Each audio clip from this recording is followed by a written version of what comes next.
Mari kita berdoa. Bapa yang baik, kami bersyukur Tuhan kalau pagi hari ini Tuhan mengumpulkan kami lagi di ruang Maha Kudus untuk duduk merenungkan firman Tuhan.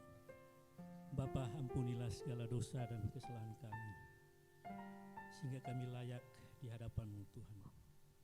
Urapilah hamba-Mu yang berdosa yang hina ini Tuhan untuk menyampaikan firman.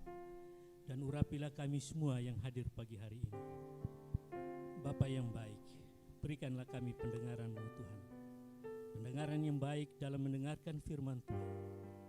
Dan juga Tuhan berikan kami pikiran-Mu Tuhan, supaya firman yang kami dengar, kami dapat mengerti dari pikiran yang berasal daripada Tuhan.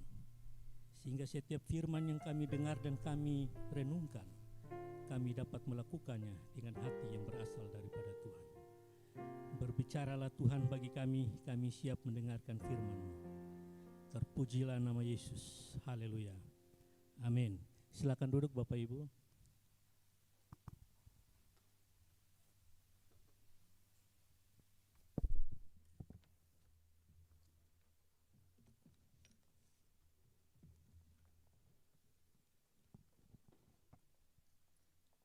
Oke, shalom, selamat pagi semuanya. Ya, saya bersyukur pagi hari ini bisa berdiri lagi untuk menyampaikan berita firman Tuhan. Juga saya mengucapkan terima kasih bagi panitia kapel yang memberikan saya kesempatan untuk berbicara firman Tuhan pagi hari ini. Oke, baik, kita langsung saja pada firman Tuhan kita. Pagi hari ini saya diberi firman Tuhan dari 2 Tesalonika pasal yang pertama ayat 1 sampai dengan yang kelima. 2 Tesalonika ayat 1 sampai dengan yang kelima. Jadi 2 Tesalonika pasal 1 ayat 1 sampai yang kelima. Saya akan membacakan bagi Bapak Ibu. Bapak Ibu bisa menyimaknya. 2 Tesalonika pasal 1 ayat 1, demikianlah firman Tuhan. Dari Paulus, Silvanus dan Timotius kepada jemaat orang-orang Tesalonika di dalam Allah Bapa kita dan di dalam Tuhan Yesus Kristus. Kasih karunia dan damai sejahtera dari Allah Bapa kita, dari Tuhan Yesus Kristus menyertai kamu.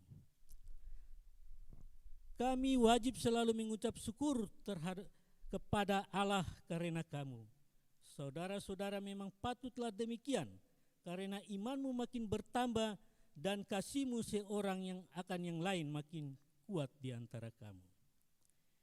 Sehingga dalam jemaat-jemaat Allah kami sendiri bermegah tentang kamu karena ketabahanmu dan imanmu dalam segala penganiayaan dan penindasan yang kamu derita. Suatu bukti tentang adil penghakiman Allah yang menyatakan bahwa kamu layak menjadi warga kerajaan Allah, kamu yang sekarang menderita karena kerajaan Allah. Bapak, Ibu, dan Saudara yang saya kasih di dalam Tuhan kita Yesus Kristus, pagi hari ini kita masih berada di dalam tema besar kita, yaitu kuduslah kamu sebab aku kudus. Dan subtema yang diberikan kepada saya adalah kekudusan dan kesetiaan Kristen. Bapak, Ibu, dan Saudara yang saya kasih dalam Tuhan kita Yesus Kristus, kekudusan dan kesetiaan adalah dua kata yang sangat berkaitan. Dan kalau kita lihat kata kudus ditulis di dalam Alkitab itu sekitar 451 kata, 51 kali diulang, sebanyak 451 kali. Bahkan kata kesetiaan itu diulang sebanyak 130 kali. Oleh sebab itu, kedua kata ini sangat penting sekali yang perlu kita mengerti dan perlu kita pahami. Mengapa demikian? Karena kata ini sangat berulang sebanyak 451 kali. Bahkan kata kesetiaan diulang sebanyak 130 kali. Bapak, Ibu, dan Saudara yang saya kasih dalam Tuhan kita Yesus Kristus, kekudusan bukanlah sesuatu yang abstrak, bukan sesuatu yang ada di awan-awan, tetapi kekudusan adalah sesuatu yang real, yang dapat dilakukan oleh kita. Paulus menasihatkan jemaat Tesalonika Di dalam 1 Tesalonika pasal 4 dia berkata demikian. Saudara-saudara, kami minta dan menasihatkan kamu dalam Tuhan Yesus Kristus dan bagaimana kamu harus hidup supaya berkenan kepada Allah. Yang pertama, jauhi percabulan, dia katakan. Bahkan yang kedua katakan, jauhilah keinginan hawa nafsu. Yang ketiga dia katakan, memperlakukanlah saudaramu dengan baik atau jangan tidak memperdayakan. Paulus memberitahukan mereka untuk sungguh-sungguh melakukannya. Karena itu siapa yang menolak ini bukanlah menolak manusia, melainkan menolak Allah yang telah memberikan juga rohnya yang kudus kepada kamu. Yang kedua dikatakan, kata kesetiaan. Kesetiaan adalah bagian dari sifat Allah. Di dalam Alkitab, di dalam Mazmur 33 ayat 4 berkata, sebab firman Tuhan itu benar, segala sesuatu dikerjakannya dengan setia. Dia kata, segala sesuatu dikerjakannya dengan setia. Bahkan di dalam Ibrani pasal 13 ayat 5b dia berkata, karena Allah telah berfirman, aku sekali-kali tidak akan membiarkan engkau, dan aku sekali-kali tidak akan meninggalkan engkau. Bapak, Ibu, dan Saudara yang saya kasihi di dalam Tuhan kita Yesus Kristus. Kata kekudusan, kata kesetiaan, bahkan saya tambah lagi satu kata penderitaan, adalah 3 kata yang tidak bisa dipisahkan dalam melayani Tuhan. Mengapa demikian saya katakan? Sebab ketiga kata ini sangat berkaitan. Perhatikan baik-baik. Perintah Tuhan kepada kita, kuduslah kamu. Ketika kita mau hidup kita kudus, maka kita perlu menjalankannya dengan setia. Supaya kita bisa mencapai hidup yang kudus. Tanpa kesetiaan, kita tidak akan pernah bisa menjalankan hidup yang kudus. Artinya, bahwa dengan tidak setia, maka kita tidak akan pernah mencapai hidup yang kudus. Bapak, Ibu, dan Saudara yang saya kasihi di dalam Tuhan kita Yesus Kristus. Dalam menjalankan kehidupan yang kudus dengan setia, pasti kita akan mengalami penderitaan. Kehidupan apapun yang dilakukan dengan setia, pasti tidak akan terlepas dari penderitaan. Itu sudah pasti, apalagi melayani Tuhan. Saya belajar dari pengalaman ini. Dulu saya itu orang paling sulit sekali minum air putih. Tapi untuk mencapai hidup yang sehat, maka kata dokter harus belajar minum air putih. Saya harus melakukan setiap hari. Setiap hari harus melakukan minum air putih sebanyak 2 liter. Itu saya sangat menderita melakukan hal itu. Nah, untuk mencapai hidup yang sehat, dan saya harus melakukannya itu setiap hari, bukan tidak setiap hari, harus setiap hari. Bahkan demikian juga dengan melayani Tuhan. Melayani Tuhan kita harus lakukan dengan setia. Dan di dalam kesetiaan melayani Tuhan pasti ada penderitaan. Itu sudah pasti. Jadi tidak akan terlepas dari namanya penderitaan. Oleh sebab itu, ketiga kata ini sangat berkaitan sekali dalam menjalankan kehidupan yang kudus dalam melayani Tuhan. Bapak Ibu dan saudara-saudara yang saya kasihi di dalam Tuhan kita Yesus Kristus. Dalam nats yang barusan kita baca ini, jemaat Tesalonika mengalami penderitaan dan penganiayaan. Bahkan mereka sudah terpengaruh dengan ajaran-ajaran sesat yang berkembang saat itu, yang mengatakan bahwa hari Tuhan sudah tiba. Itulah yang ditulis di dalam 2 Tesalonika pasal 2 ayat 2d. Seolah-olah hari Tuhan telah tiba. Nah, dalam jemaat ini juga sudah berkembang ajaran yang tidak mempedulikan jasmani, karena mereka menganggap diri mereka telah disempurnakan di dalam roh. Ajaran demikianlah yang membuat jemaat kemudian lebih senang hidup dengan bermalas-malasan dan kurang memperhatikan ketertiban. Nah, disinilah Paulus menasihatkan mereka untuk hidup yang benar, yang berkenan kepada Allah dan melakukannya dengan sungguh-sungguh. Di dalam 1 Tesalonika pasal 4 ayat 1, Paulus menganggap dengan menuliskan kepada jemaat Tesalonika bahwa mereka telah salah memahami pemberitaan seputaran kedatangan tersebut. Ia mengingatkan jemaat agar tetap berpegang teguh pada ajaran-ajaran yang ia sampaikan. Bapak, Ibu, dan Saudara yang saya kasih di dalam Tuhan kita Yesus Kristus, mengapa jemaat Tesalonika bisa teguh imannya walaupun mereka mengalami penganiayaan dan penderitaan? Mengapa? Poin yang pertama, karena Paulus berdoa untuk jemaat Tesalonika.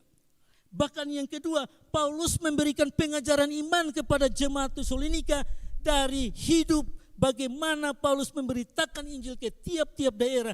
Paulus juga mengalami penderitaan dalam pelayanannya. Tetapi mereka itu berani menyampaikan berita Injil karena mereka mendapatkan kekuatan dari Roh Kudus. Kita dapat lihat di dalam 1 Tesalonika pasal 1 ayat yang kelima. Dia berkata, sebab Injil yang kami beritakan bukan disampaikan kepada kamu dengan kata-kata saja, tetapi juga dengan kekuatan Roh Kudus, dengan suatu kepastian yang kokoh. Memang kamu tahu bagaimana kami bekerja di antara kamu karena kamu. Artinya bahwa Paulus memberikan suatu pengajaran iman kepada jemaat Tesalonika dari pengalamannya dia sendiri, bukan dari pengalaman orang lain. Tetapi dari pengalaman dia sendiri, inilah pengajaran iman Paulus yang disampaikan kepada jemaat Tesalonika untuk mereka terapkan di dalam kehidupan mereka dalam mengikuti Yesus.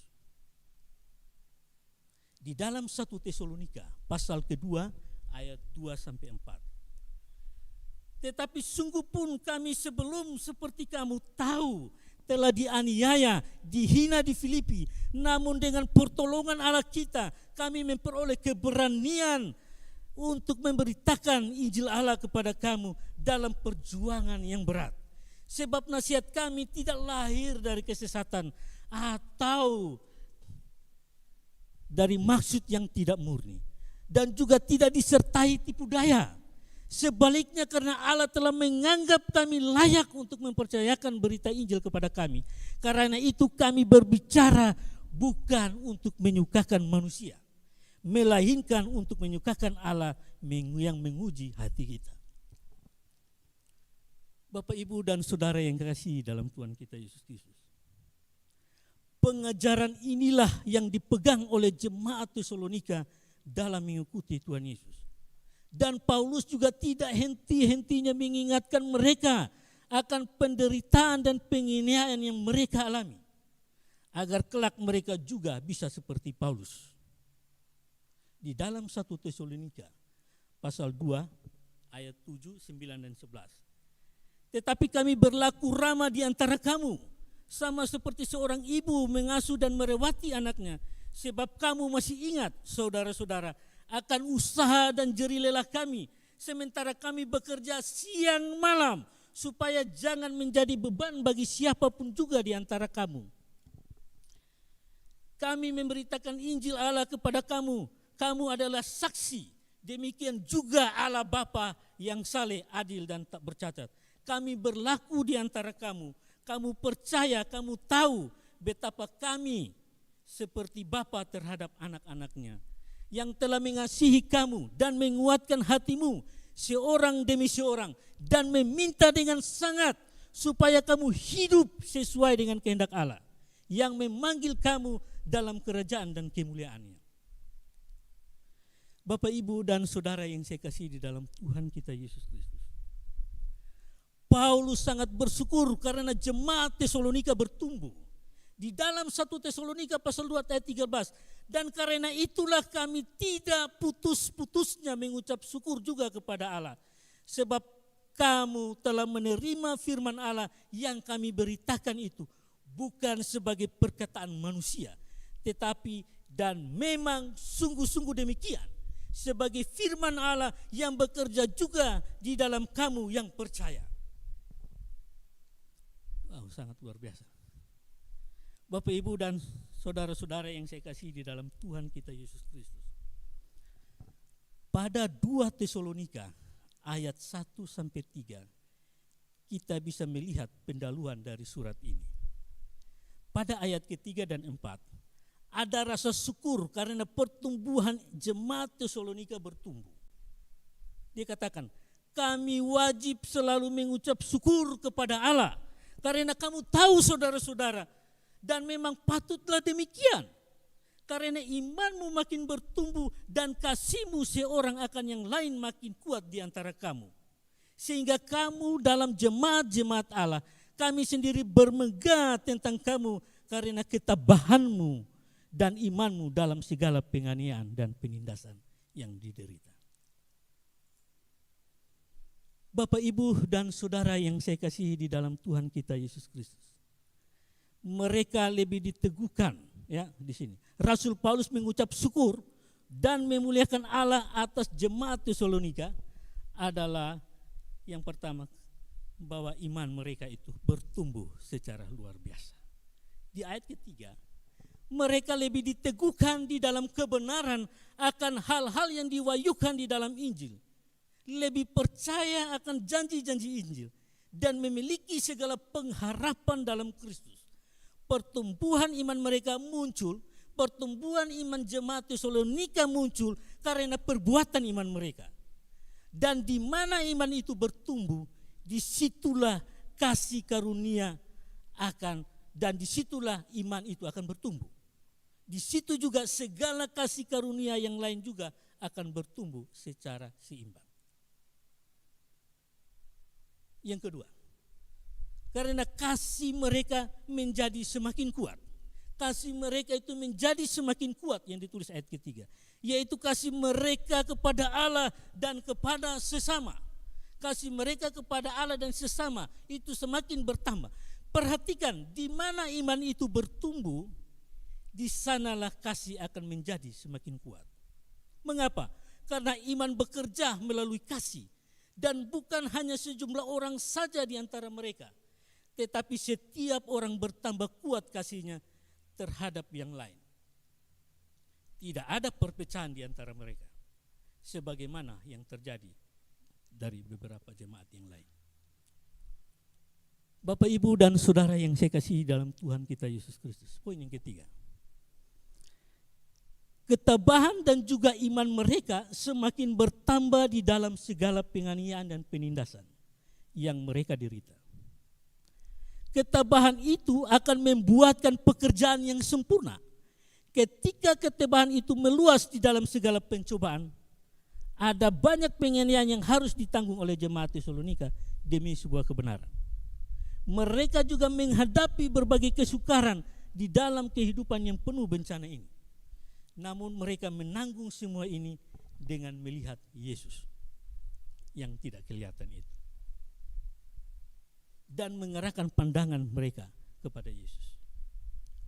Mereka juga menanggung ketabahan dan bukan dengan cara mati rasa, tetapi dengan kesabaran yang berasal dari asas-asas kekristenan. Yang membuat mereka tenang dan penuh penyerahan diri, serta memberikan kekuatan dan dukungan batinia kepada mereka. Bapak, Ibu, dan saudara yang saya kasih dalam Tuhan kita Yesus Kristus. Di sini Paulus, Silvanus, dan Timotius mengucap syukur karena iman jemaat Tesalonika bertambah. Bertambah seperti apa? Perhatikan ayat 4. Ketabahan dan imanmu dalam penganiayaan dan penindasan yang derita. Dengan kata lain, saya bersyukur kamu menderita, dianiaya, dan dipukuli. Oh, Paulus berkata demikian. Bapak, Ibu, dan saudara yang saya kasih di dalam Tuhan kita Yesus Kristus, ketika kita merenungkan bagian ini, ketiga orang ini gila. Bersyukur, bukannya berduka atau ikut meratapi apa yang dirasakan jemaat Tesalonika, yang Tesalonika rasakan. Ketika saya membaca firman Tuhan, saya membayangkan saat jemaat Tesalonika membaca surat yang kedua ini. Dan mereka melihat hal bersyukur ditempatkan pada bagian awal. Apakah mereka masih mempunyai selera untuk membaca surat tersebut? Kalau untuk saya sendiri mungkin saya sudah buang. Bapak, Ibu, dan saudara yang saya kasih, di dalam kondisi tertekan, mereka bersyukur.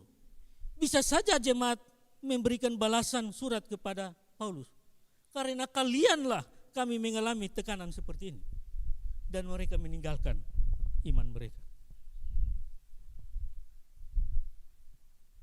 Bapak, Ibu, dan Saudara yang saya kasih dalam Tuhan kita Yesus Kristus, sukacita melayani Tuhan selalu berpusat pada Injil. Inilah Injil orang-orang Kristen yang percaya. Dunia ini menekankan kita untuk menghindari dan memikirkan segala realita penderitaan dunia. Tetapi Injil justru sebaliknya menekankan kita untuk memikirkan bukan hanya itu, tetapi juga merasakan penderitaan di dalam dunia. Bahkan mengucap syukur ketika adanya penderitaan itu.